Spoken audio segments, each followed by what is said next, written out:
Welcome to the Health with Hashimoto's podcast. I am so glad you're here. Welcome. I'm sorry that you are having to seek out this information because it means that not everything is going optimally and smoothly in your life, or maybe you're here for a loved one. But you are in the right spot because this is a podcast where you will find a true, simple, and sustainable path to whole health. Now, usually I talk specifically about Hashimoto's thyroiditis, which is an autoimmune disease that's attacking your thyroid. Today, in honor of Autoimmune Awareness Month, which is March, we're going to talk about autoimmune diseases in general, because unfortunately, when you have one, you are at more risk for getting another one. So you might have Hashimoto's, or maybe you just found this podcast because you typed in the search autoimmune disease. Either way, I'm glad you're here. But when you have one, you are more at risk to get another. So let's answer a couple questions today. The first one is just in general, what is an autoimmune disease? The second question we're going to answer is what causes an autoimmune problem? And then the third is what now? Because I'm never going to leave you hanging. I will always provide a true, simple, and sustainable path for you. Your goal, my goal for you, is hope and healing. And when I help you with that, it's looking at the whole you: body, mind, spirit, diet, environment. And I don't say that in like a woo-woo way. My background is I was an emergency department nurse for like 17 years, 15 years, I don't even know. It was a really long time that I was in Western medicine. And I eventually just got sick and tired of seeing people come in with a problem and leave with a short-term Band-Aid solution. Now, of course, in the emergency department, we don't have time to dive deep and really help you figure out your next step. In general, when you go to the emergency department, they figure out your immediate next step and then tell you to follow up with your general provider, with your primary provider. And then it's their job to help you dig deeper. Well, I want to flip that a little bit. It is your job. You are the CEO of your own health. You need to make sure that that questions are getting answered. You get to put people on your team to help you come up with those answers. So your primary care provider is going to be hopefully is going to be a really good resource and person to be on your team. Maybe your endocrinologist or your rheumatologist or somebody else is a really good person to have on your team to help you figure out your next step and the path forward to health and healing for you. Every single person is different. So I left the emergency department and I started this business. The name of my business is The Whole You because I help you look at the whole person. And now I have this podcast in helping specifically women with Hashimoto's or thyroid problems. But like I said earlier, today we're going to go a little bit broader. We're going to talk about autoimmune problems in general and how that relates to you and your path forward. And before I start answering these three questions, what is an autoimmune disease, what causes them, and what now, I want you to know something that drives me crazy. In Western medicine, in conventional medicine, whatever you want to call it, there is a block. People believe that you cannot start on your path to health until you have a diagnosis. And that is wrong. It's flat out wrong. You can start on your path to health today. Yes, having a diagnosis can help with that, but you can start today whether you have a diagnosis or whether you don't. You always have something that you can do to start on your path forward to health absolutely right now. In doing some research for this episode, I came across a doctor who they actually said, if you have mild symptoms, you may need to wait for the disease to blossom and the signs to become more obvious. Well, no. I hate it when you go in for answers and you're saying this does not feel right. And they're like, let's keep an eye on it. Come back in 6 months. Maybe it'll be worse and then we can do something about it. That is absolutely wrong. You can start on your path to health today. If you're not feeling good, if you're not feeling normal today, that's a red flag. There's something that's going on that we can address. We might not be able to diagnose it today. And by we, I mean the doctors. I am a nurse. I do not diagnose. The doctors might not be able to diagnose it today, but you can definitely start on your path to health. So how long does it take for people to get diagnosed with an autoimmune problem? It can take 10 or more years. For example, over a third of people with ankylosing spondylitis, it took them over 10 years to get a diagnosis. And in those 10 years, 96% of them had at least one misdiagnosis.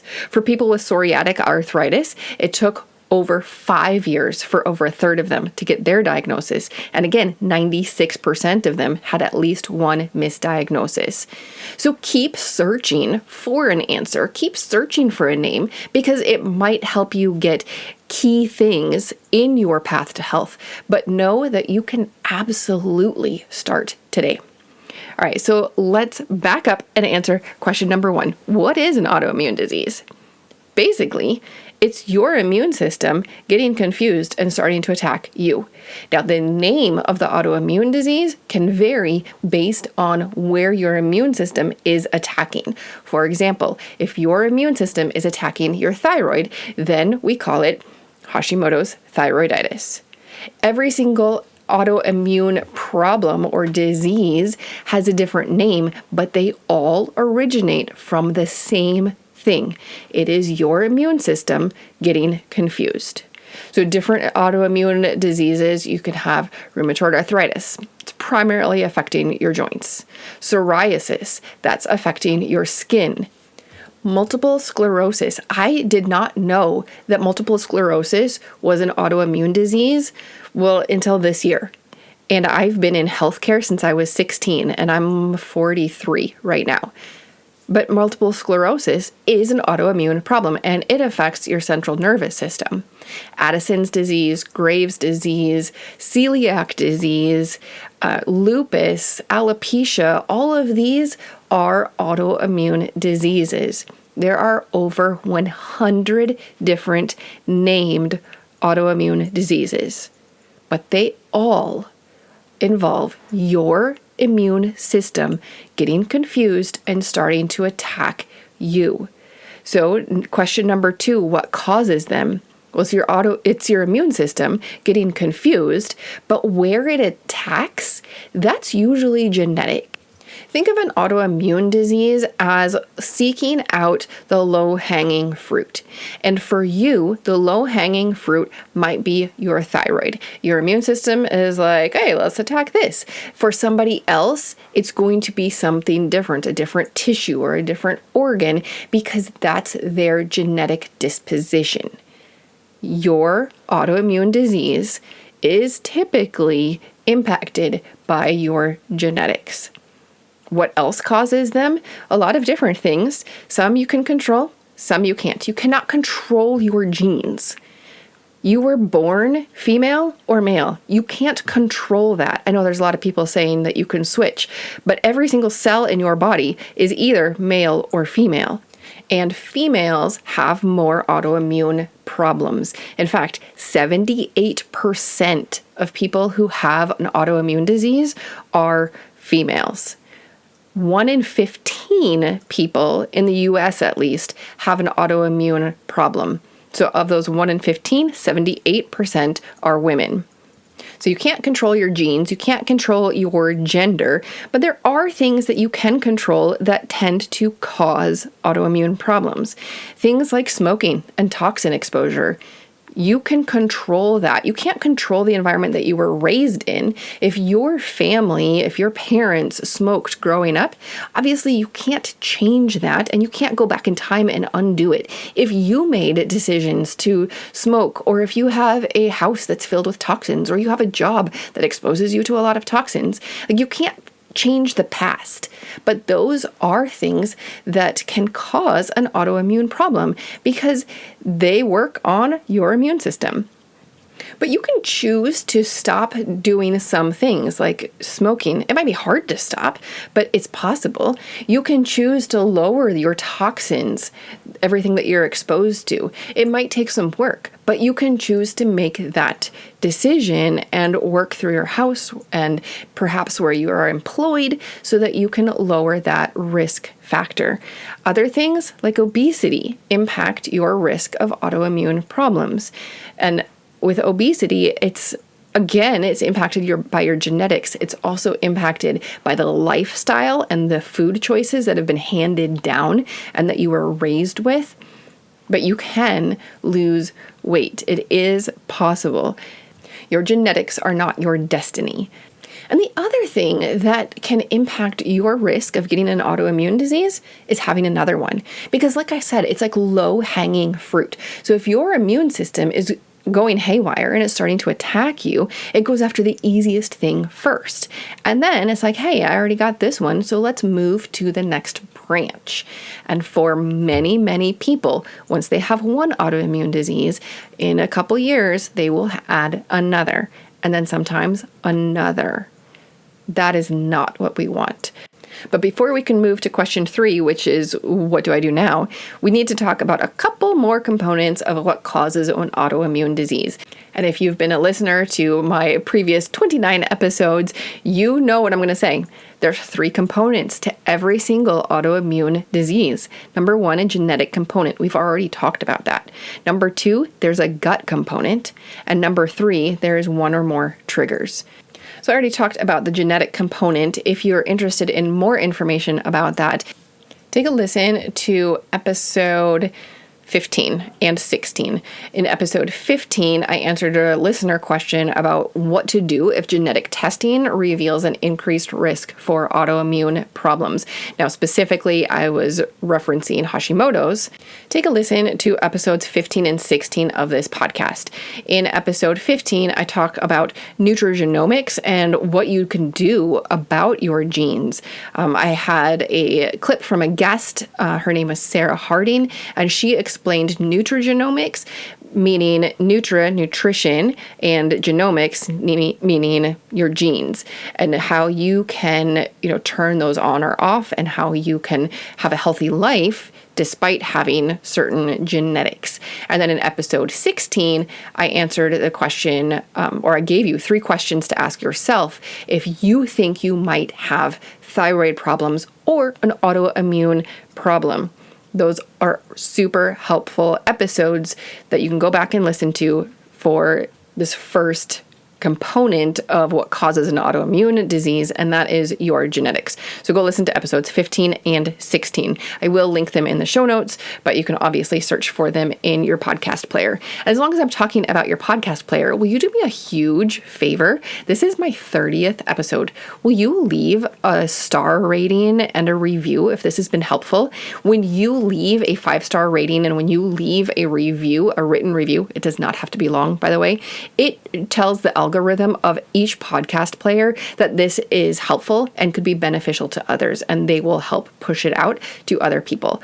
And with 1 in 15 people dealing with an autoimmune problem and it taking up to 10 years or more to get a diagnosis, this is definitely something that we want to spread the news on. We want to tell people that there is a path to hope. There is a path to healing. Whether you have a diagnosis or not, you can take the next step on your own path to health. So what causes an autoimmune disease? Genetic component, gut component, trigger. We just covered gut, genetic component. Let's talk about the gut. There are 2 main components that we want to look at for gut. Number 1 is the container, and number 2 is the contents. So the container would be your gut itself, the lining of your gut. And then the contents would be your microbiome, everything that lives inside of your gut to help you digest. The container of your gut, your actual lining, is ginormous. Picture a tennis court. Can you see a tennis court in your mind? If you took your gut lining and you stretched it out, it would cover an entire tennis court. That's all within your body, and most of it is only 1 to 2 cells thick, or much of it. And it is designed so that in your intestines, things can pass through that gut lining to get to where they need to go.